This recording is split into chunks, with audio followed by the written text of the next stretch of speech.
Bonjour et bienvenue sur Flutterflow Pratique. Aujourd'hui, je vais te montrer comment ajouter la connexion avec Apple dans Flutterflow avec Supabase. On va faire un setup simple et propre spécialement pour iOS. Avant toute chose, il faut avoir un compte développeur chez Apple qui coûte 99 $ par an. Sans ça, vous ne pouvez pas faire le Apple Authentication. Déjà, on va aller dans developerapple.com et on va se connecter. Une fois qu'on est connecté, on arrive sur cette page-là et on va cliquer sur certificat. Ici on a tous mes certificats personnels. Je vais cliquer dans identifiant et rajouter un nouvel identifiant. Donc là on a tous les identifiants possibles. Ce qui nous intéresse nous, c'est le App ID. Continuer.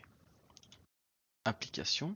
Donc description, on va mettre quelque chose de simple pour nous, c'est juste pour qu'on se retrouve. Imaginons on a beaucoup d'identifiants, on sait exactement quoi correspond à quoi. Dans Bundle ID, on va pas l'inventer, on va aller le copier dans Flutterflow, package name ici, et je vais le coller. Voilà, comme ceci. Donc le bundle ID doit être exactement le même que celui utilisé dans Flutterflow. Donc on ne s'amuse pas à changer le nom de l'application, le bundle, etc. Une fois qu'on est défini, on ne change plus. Maintenant, ici, c'est la partie importante. On va venir chercher le sign in with Apple. Et on peut, une fois qu'on l'a enable, on peut continuer. Enregistrer. Ton App ID est maintenant prête. On va passer à la création de la clé Apple. Donc, on va aller dans Keys. On va rajouter une nouvelle clé. Le nom, on met comme d'habitude quelque chose qui nous parle pour les prochaines fois qu'on revient sur cette page. Ici, on va cliquer sur Sign in with Apple. Là, il nous demande de choisir l'application qui va avec cette clé. Donc, nous, la Flutterflow Pratique App. Et on va sauvegarder. Une fois que c'est bon, on peut continuer. Et on peut confirmer. Et ici, très important, on va devoir télécharger le fichier P8. Voilà. Maintenant que j'ai créé mon application ID, on va devoir connecter Supabase. Donc, on va dans Authentification, Sign in and Providers, et on va aller sur... Alors, premier point, on active simplement le client ID. Je vais mettre exactement le même bundle ID qui était dans Flutterflow ici. Maintenant, je vais devoir mettre une secret key. On a la chance avec Supabase, on va pouvoir la générer.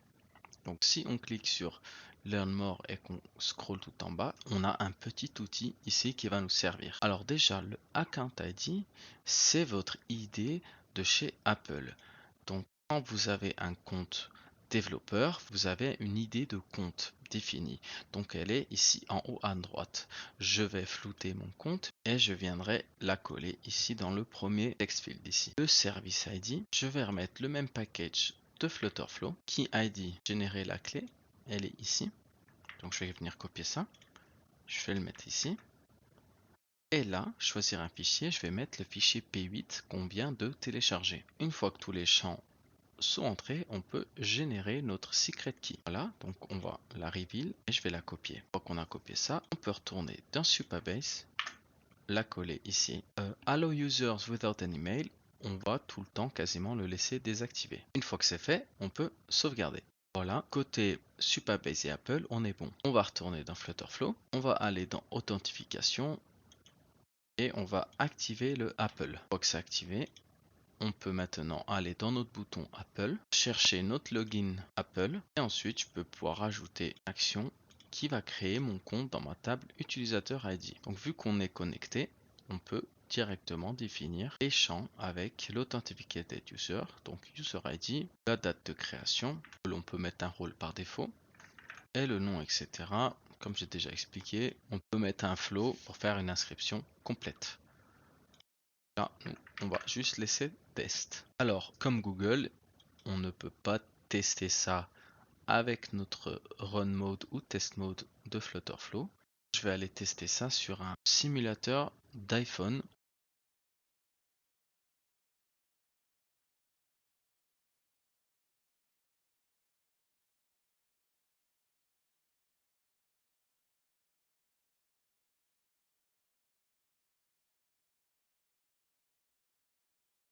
enfin, on peut là voir mon compte ici. J'ai mis l'option masquer mon email avec Apple. Donc on peut voir Apple avec mon mail généré. Et dans ma table utilisateur, on retrouve ici. Donc tout a bien fonctionné. Voilà, merci d'avoir suivi mon tuto et je vous dis à la prochaine pour une prochaine vidéo.